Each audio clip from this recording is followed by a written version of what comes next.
What's going on, everybody? Welcome back to another episode of Bodacious Rant with Bern and Rye. This is going to be another different episode in which we're talking about a new TV series that just finished up. So, letting you all know now, this is going to have minor spoilers. So, if you haven't seen the show we're talking about, probably best time not to.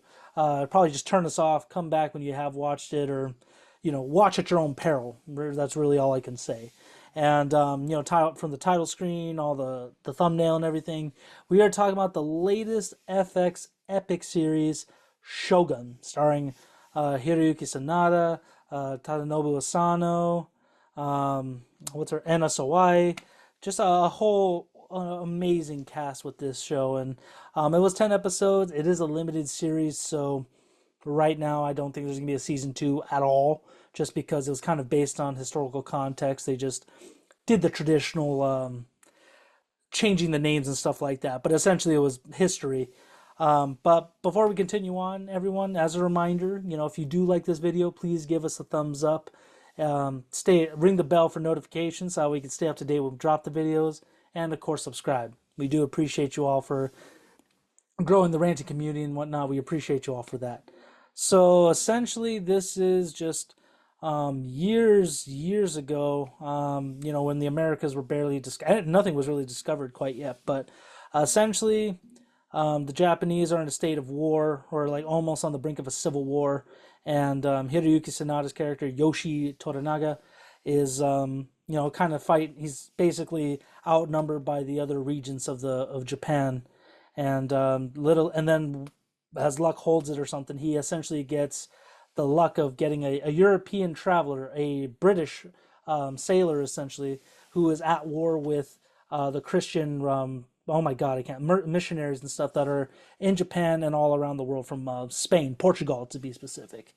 And yeah, it's a very political drama show. That very people were saying this is essentially the next Game of Thrones, which I think is pretty accurate. If anything, I would say it's actually a lot smarter in some ways than Game of Thrones. But again, Game of Thrones is fiction. This is historical fiction, but it is still based on accurate historical context. And man, I think this is one of FX's best shows to date.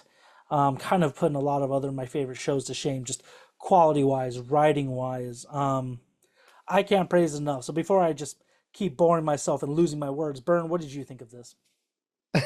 Well, I mean, look, I'm gonna continue the praise because I think this is one of the best shows to release in the last few years. Like you mentioned, it's the limited series, and I would definitely put it up there along some of the best limited series that we've ever gotten. Like along there with the Band of Brothers, the Chernobyls. I throw Watchmen up there too. A lot of the miniseries that we've gotten from like HBO that have really sort of like captured the zeitgeist. And left a mark on the TV industry. This one is one of those that I think is going to do the same.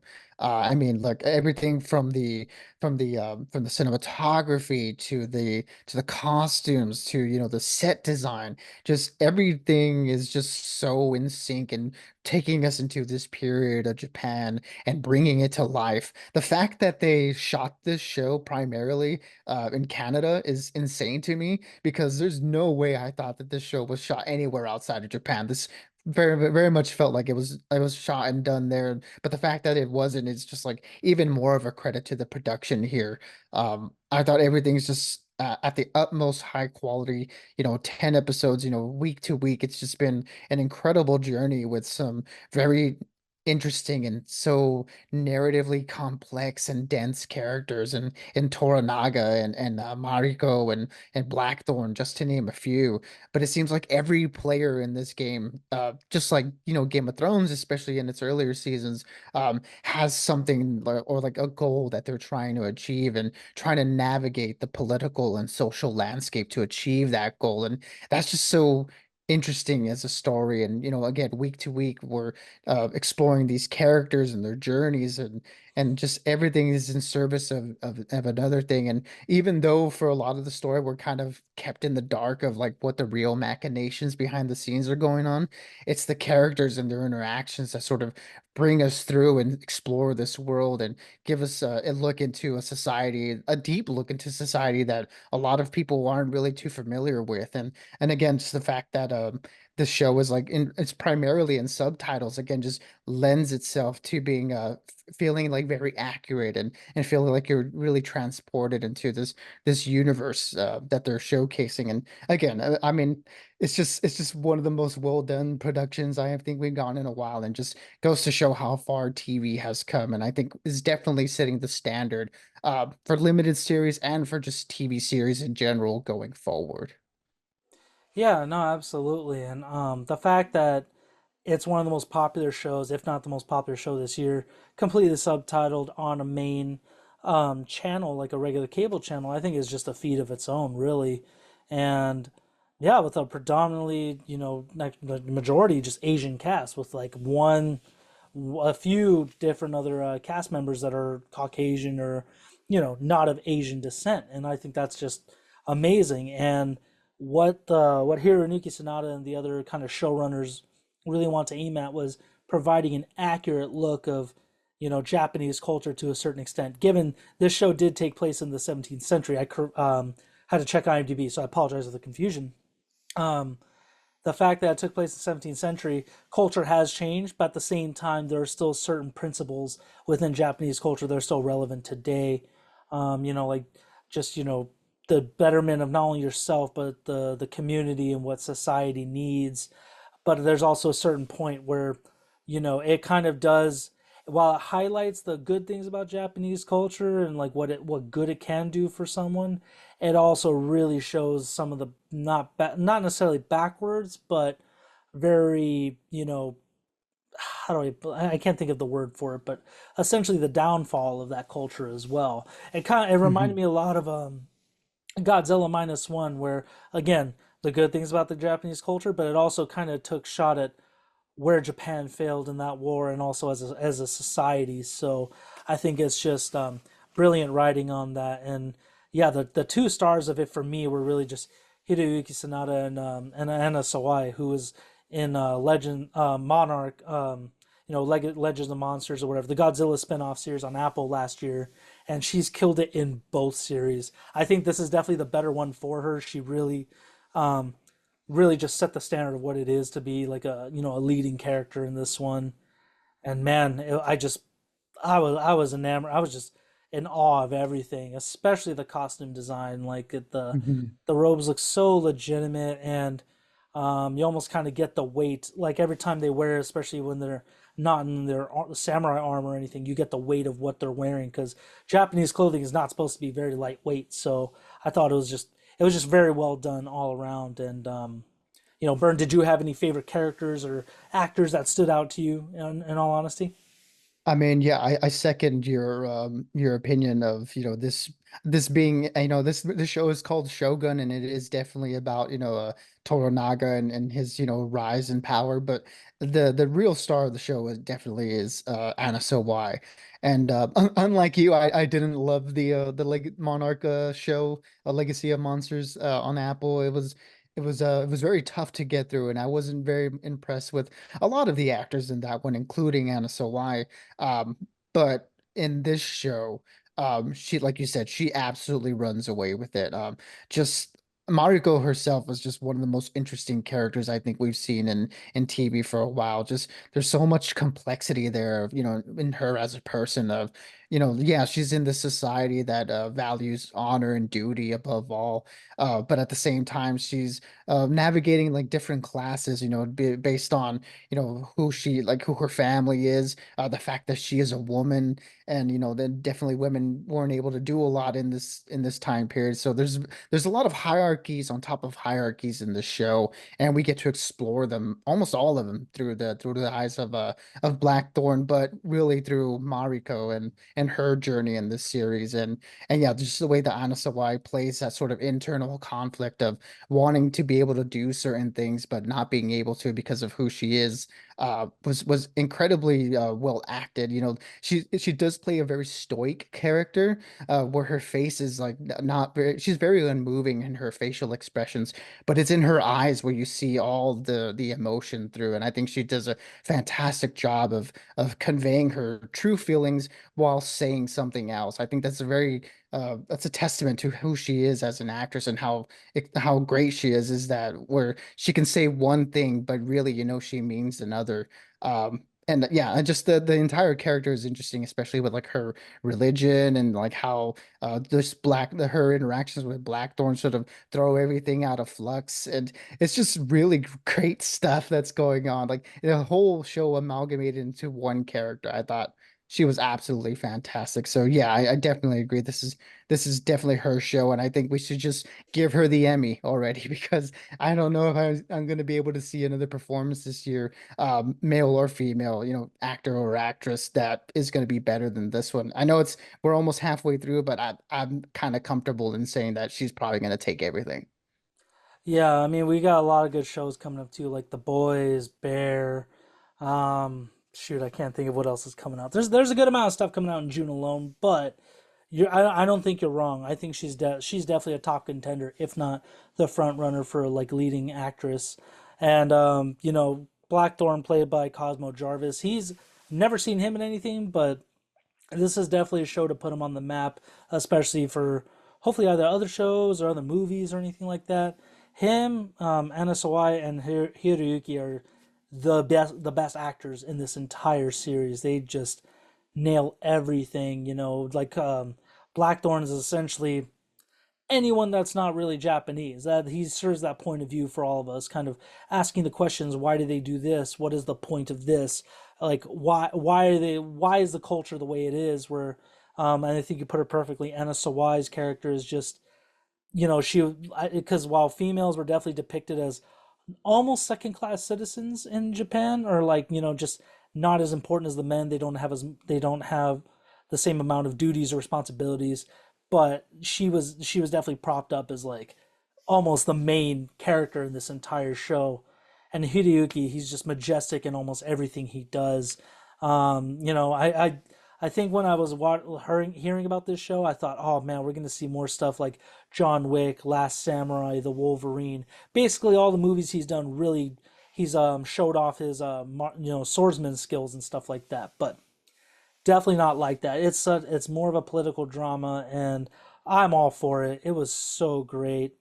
And the fact that you said it was all filmed in Canada, I think that's even another impressive thing of his own. Because I wouldn't know where they have done it, but it would be cool if it was in Japan. But due to budget reasons, Canada's a lot easier to do that stuff with. So that's awesome that they were able to make this feel so authentic in not in Japan.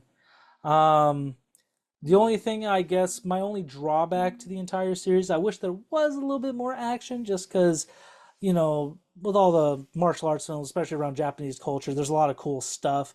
And again, I'm just being an ignorant American, so I'm just pointing that out there. But other than that, this show is practically flawless. And yeah, I'm gonna give my ranting now. I'm gonna give this one a hard 5 out of 5.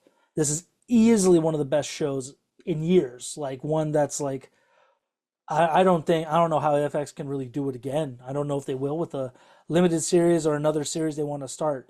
I mean, the only one that's damn near perfect is The Bear, but that's again entirely different kind of genre and different situations. Definitely makes you more antsy and paranoid in that show. Where this one is just it's like a chess match, and it's just like you got to constantly think what is the underlying meaning of these decisions and everything. So it's just so well done. But yeah, absolutely recommend this for anyone. Really, you have to watch this show.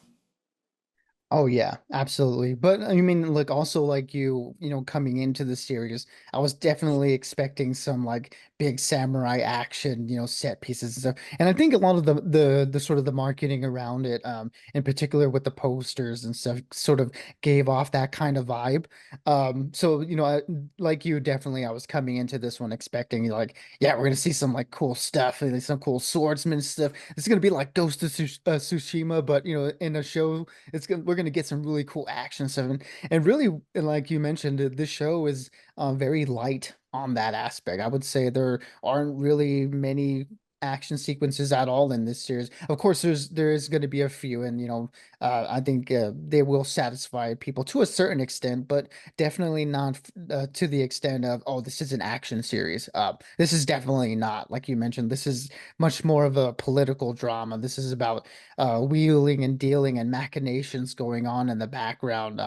And what I came in expecting was one thing, but what I got out of it was something I think much better. Where it's just where the real action is the the conversations that are being had, or the moves that are being made, that we are both aware of and not aware of as viewers, and that just keeps the whole thing interesting. Where you have this battle of wits and words going on, sort of week to week. And really, I don't know about you, but this show was pretty like unpredictable to me, where certain events would happen and I wouldn't know what sort of way they were gonna like write it, write the characters either into or out of certain situations. And it just kept everything tense and interesting throughout, where they could very easily become boring and sort of repetitive or uninteresting. I'm glad that it didn't sort of devolve into that. It was just epic throughout, but not in the sense of like scale of action or anything, but just